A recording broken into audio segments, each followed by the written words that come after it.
বিকেলের একটা snacks share করবো আপনাদের সাথে। দিয়ে দিচ্ছি ঘি 1 চামচ, আর একটু দিই কারি পাতা ফোড়ন। কারি পাতা ফোড়নের এত সুন্দর স্মেল হয় যে কোনো খাবারের।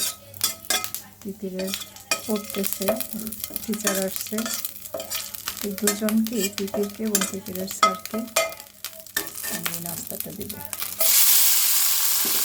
এখানে ক্যাপসিকাম, টমেটো, একটু বাঁধাকপি আর একটু সিম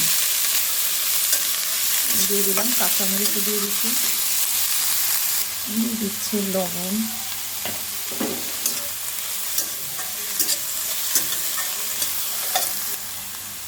এখানে একটু রাজমা সিদ্ধ করে নিয়েছিলাম, সেটা দিয়ে দিই এর মধ্যে।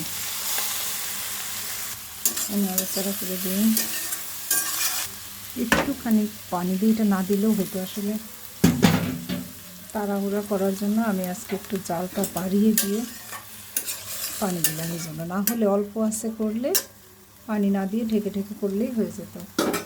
দিয়ে দিচ্ছি ঢাকনা, দেখা যাক যে সিদ্ধ হয়ে গেছে প্রায়, আর একটু সিদ্ধ হলে ভালো হতো।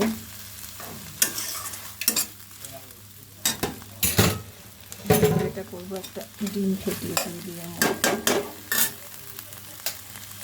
একটা হাঁসের ডিম দিয়ে দিচ্ছি।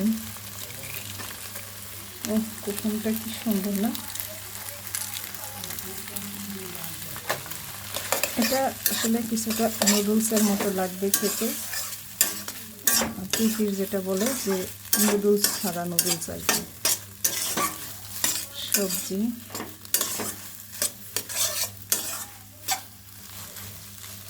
রান্না প্রায় শেষ।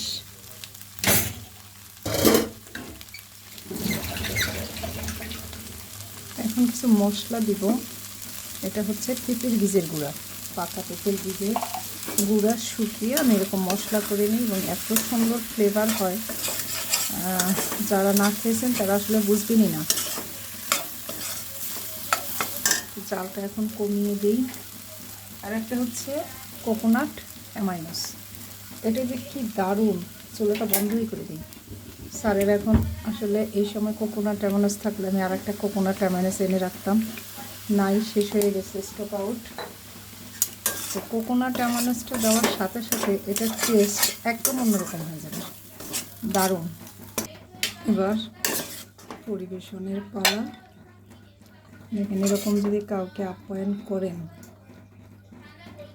কত ভালো একটা ব্যাপার, তাই না? এটা দুজনের জন্য করলাম, তিতির আর তিতিরের স্যারের জন্য, দারুণ।